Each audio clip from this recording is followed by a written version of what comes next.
আনা নামের এক মহিলা তার গাড়ির কাছে দাঁড়িয়ে পানীয় পান করছিলেন। ভুলবশত তার পানীয়টি কাপড়ের উপর পড়ে যায়, যার ফলে তার কাপড়টি পুরোপুরি ভিজে যায়। তিনি গাড়ির ডিকি থেকে নতুন পোশাক বের করে পরার সিদ্ধান্ত নেয়। তিনি যখন পোশাক বদলাচ্ছিলেন তখন পথচালিত এক যুবক পাশ দিয়ে যাচ্ছিল। আনা ঘাবড়ে গিয়ে দ্রুত গাড়ির পিছনে লুকিয়ে পড়লেন এবং নিজের পোশাক পরতে শুরু করে। যুবকটি এগিয়ে এলো, কিন্তু তার আচরণে কোনো খারাপ উদ্দেশ্যের ইঙ্গিত ছিল না। যখন সে বুঝতে পারল যে আনার গাড়িটি চালু হচ্ছে না, তখন সে এক মুহূর্ত না ভেবে তার জ্যাকেটটি খুলে ফেললো এবং ইঞ্জিন পরীক্ষা করতে শুরু করে। অনেক চেষ্টার পর সে অবশেষে গাড়িটি ঠিক করে দিল।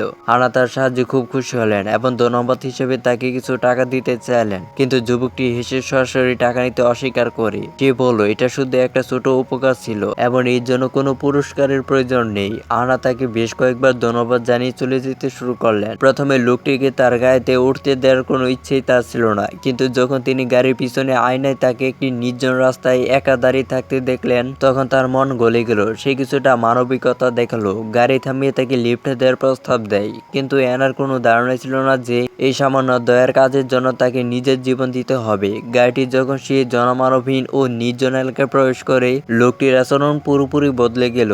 যে লোকটিকে কিছুক্ষণ আগেও এত ভালো মনে হচ্ছিল, সে হঠাৎ করেই অশ্লীল ভাষায় চিৎকার করতে এবং ভয়ঙ্কর সুরে কথা বলতে শুরু করে। তার মুখের ভাব পুরোপুরি পাল্টে গিয়েছিল। এটা দেখে অ্যানা আতঙ্কিত হয়ে পড়ে। সে সঙ্গে সঙ্গে গাড়ি থামিয়ে রাগে তাকে নেমে যেতে বলে, কিন্তু লোকটি এক চুলো নড়তে রাজি ছিল না। অ্যানার সঙ্গে সঙ্গে বুঝতে পারলো যে ভয়ঙ্কর কিছু একটা ঘটতে চলেছে।